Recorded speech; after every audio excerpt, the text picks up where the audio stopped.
All right, testing out the sound on this one. I think it's fine if I got it like this. Fuck, I don't know, guys. I don't know anymore. Anyway, I'm here to talk about The Wild Robot. It's a new movie that's playing in theaters. Actually, I also saw Transformers 1. It's a robot double feature. Exciting times we're living in, guys. Exciting times. I mean, two movies playing in theaters at the same time, both animated, both about robots. I mean, when is this ever going to happen again? And yes, I am very late to reviewing both of these movies. I kind of just wanted to share my thoughts on them. I planned to do a Transformers review like weeks ago, and the problem with that is it took me forever to get around to watching it. I actually ended up watching Wild Robot first. Now I've seen them both, and I am ready to talk about them both. Starting off with DreamWorks' new movie, The Wild Robot. This here was probably my most anticipated movie of the year. I think a lot of that has to do with the fact that it was, well, one, just looked like a good movie, but two, it also was being directed by Chris Sanders. Chris Sanders, everyone knows Chris Sanders. He directed Lilo and Stitch, and he was a co-director on How to Train Your Dragon, and obviously he voices Stitch as well. Wild Robot is essentially the story about a robot who, during a storm, ends up in the middle of a forest. This robot tries and fails to assist the forest animals and decides it's time to pack it up and go home. But after failing to do so, she ends up stumbling upon a gosling and decides to raise it as her own. This is a movie that is beautiful, it's heartwarming, it's charming, it's all the things that make like an animated family film great. And I think above all, it's just simple. I really think the simplicity of it all is the key to this. It's what makes this film work as well as it does. I mean, robots and nature, kind of the bond between these two things that are almost polar opposites, you know, technology versus nature.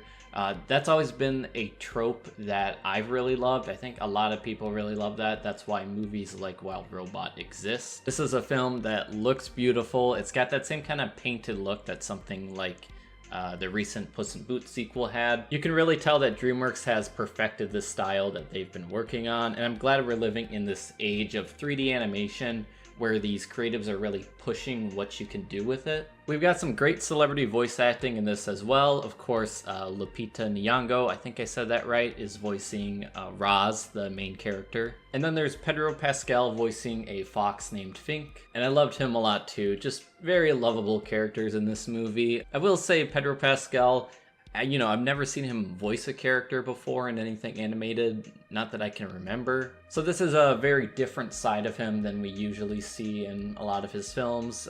He's a lot more zany, I guess. Being a cartoon and all, you can tell they really let him ham it up. Sometimes that works. Sometimes it felt like a bit much, like when he had his like cartoonish yelps and stuff. I thought he might have been going a bit overboard there, but overall, I enjoyed the character a lot. There's a lot of dark humor in this film revolving around the fact that nature is just incredibly cruel. And in that sense, this movie reminded me a lot more of something like Lilo and Stitch versus How to Train Your Dragon. Although considering the film does revolve around the goose learning to fly, I guess that kind of ties it into the How to Train Your Dragon movies. For me, this was just like the perfect balance of everything that I would want or expect out of an animated family movie is here. I've seen some people compare this to early Pixar, which, yeah, I get that. I do think this does feel like something Pixar would have done back when they were still making really good movies. But that's just the thing. It's also kind of an unfair comparison because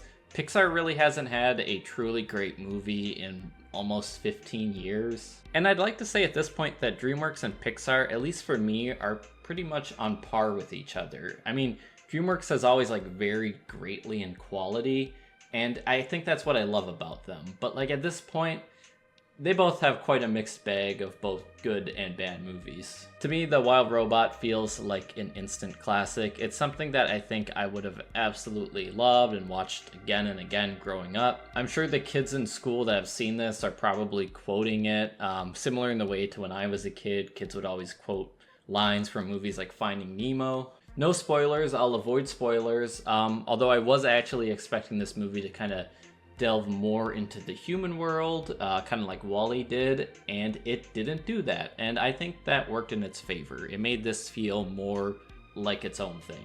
And the last couple minutes of this movie does have that kind of sequel baity feel to it. It feels like they're trying to tease that there's more to come. And I don't mind if there is. I know Wild Robot is actually based on a series of books. So yeah, if they want to do a sequel, why not? It just felt weird to me because it's not something I see often with animated movies, at least of this variety. And it was very obvious that they wanted to consider a sequel, but they also had to consider the fact that it might not get picked up for one, so they had to kind of meet the middle there. Anyway, like I said, I would be very open to a sequel. I really enjoyed Wild Robot, and I would definitely recommend it to both kids and adults alike. It's one of those special animated movies you'll want to watch at least once in your life.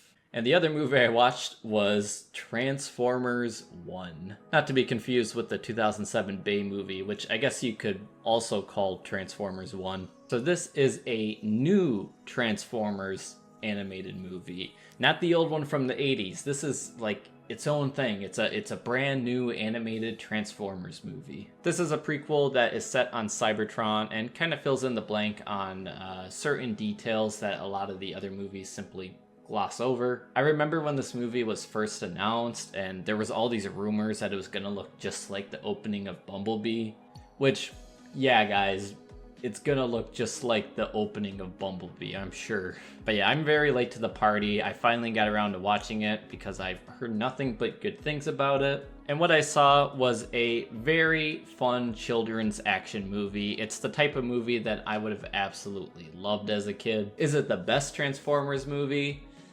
Maybe. It's not really exactly a high bar to clear. Although I do have a deep love of the 80s animated movie. I'm kind of biased towards that one, even if I didn't really grow up with it. I watched it later in my life. And I might actually put this on par with something like Bumblebee, which, blasphemy, I know. How could I even compare this to that movie? But I don't know. I think they're both pretty solid, fun Transformers movies. So this is the story of how Optimus Prime and Megatron came to be, or in this adaptation, as they're known, Orion Pax and D16. I think it's D16. I gotta Google fact check that. I was right, D16. Do I know my Transformers or what? I like that this movie managed to keep a lot of the cool stuff from the original series lore, but it still managed to make it its own thing. I like that the miners are kind of this oppressed group that has to rise up and face this fascist leadership. I loved the Quintessons in this. They're not in it very much, but they just had really neat designs. I love it when Transformers is willing to kind of explore other planets that aren't just Earth and Cybertron. You know, bring in different alien species. That stuff to me is always really cool to see. And this is a very nice looking movie. I was in the wrong. I saw pictures of this and I said, that looks ugly as sin. But now that I've seen it, I do think that ILM did a terrific job on this movie. You know, some little things in the designs I might have not liked, mainly with the humanoid faces on these metallic robots, but that's always been an issue with Transformers for me, so nothing new. It's got a great, more mature message than we're used to seeing in a lot of animated kids films. It's really about this totalitarian government that aims to take away the workers' rights and basically just force them to work their whole life. And of course the miners are awoken to this and decide it's time to rise up. You know, it's really frustrating sometimes watching these children's movies knowing that Americans would never. The voice actors in this did a great job for the most part. I really liked Chris Hemsworth and Brian Tyree Henry. I thought both of them did an excellent job at kind of slowly morphing their voice as the film went on. So they start off as kind of naive, and then by the end of it they're like completely different characters. Like this journey actually changes them. Scarlett Johansson was Scarlett Johansson. I don't have anything against her. I just, every time she voices a character in a movie, she just does her real voice. And then there's Michael Keegan Key as B-127 or Bumblebee, and I'll get to him. That fucker. Hate him.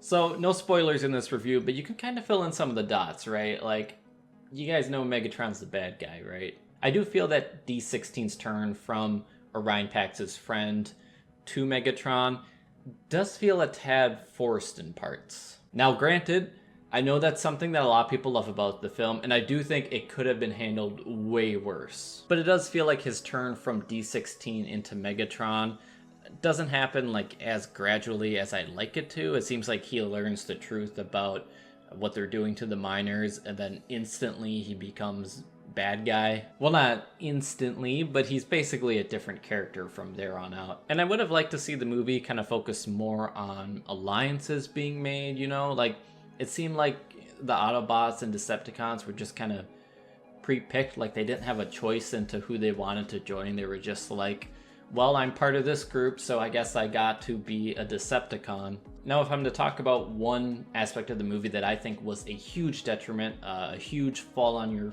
face aspect of the movie, it's the fact that B-127 is not funny. He is one of the most annoying characters I've ever seen.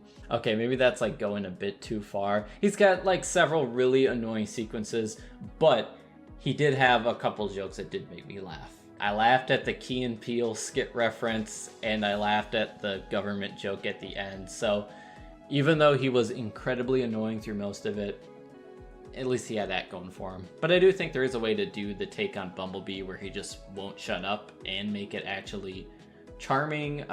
Best example I can think of being Transformers, the animated series. Nobody asked, but animated and Beast Wars, those are like my gold standard Transformer shows. I do realize not everything is about Bionicle, but with that said, this really reminded me of a lot of those animated direct-to-video Bionicle movies I watched as a kid.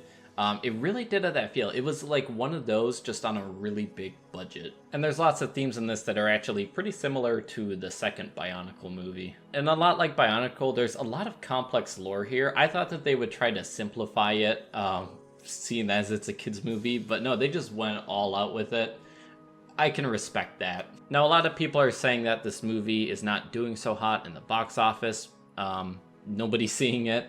And a lot of people are saying that that's because of bad marketing, which, yeah, I mean, that could be part of it. The marketing for this movie was pretty horrendous. I think the actual film is much better than the trailer. But more so, I think it's just franchise fatigue. I mean, the Bay movies kind of overstayed their welcome, and then Bumblebee was sort of a soft reboot thing. And then there was Rise of the Beasts, which also felt like a soft reboot.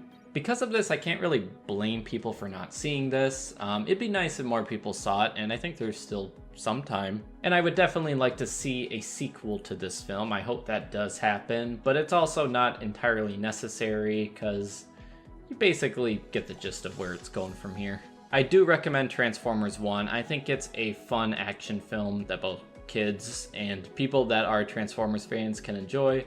If you're not a Transformers fan, maybe you'll enjoy it, but I think it's them that's really going nuts over this thing. I did like Wild Robot more, but I do suggest watching both of them. They are both very solid animated movies. So, quick update on my depressing life. I've kind of gotten bored of the mundanity of it all. I've really been having this feeling lately that I've just grown bored with everything. I want to make a difference. I want to make art that means something. And to start off, I want to improve at these vlogs. I want to kind of approach them with more confidence. And because of that, I kind of want to take a small break from my more heavily edited videos. And if I do put out any videos, just for now, they probably will be vlogs. For me, I don't really want to approach a video that needs heavy editing unless if it's something that I really feel passionate about. But what I want to do is I want to focus more on reading. I want to focus more on writing.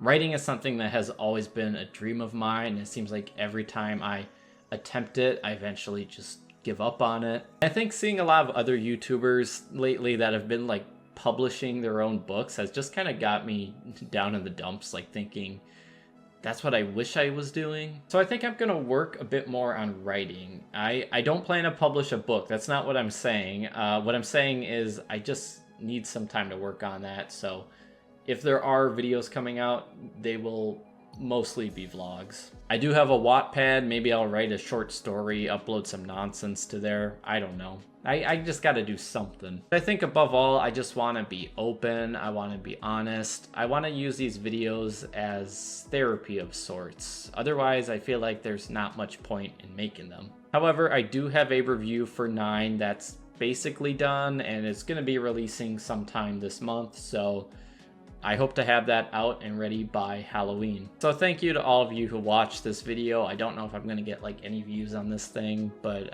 yeah, it was fun talking about these movies. You guys take care. Bye.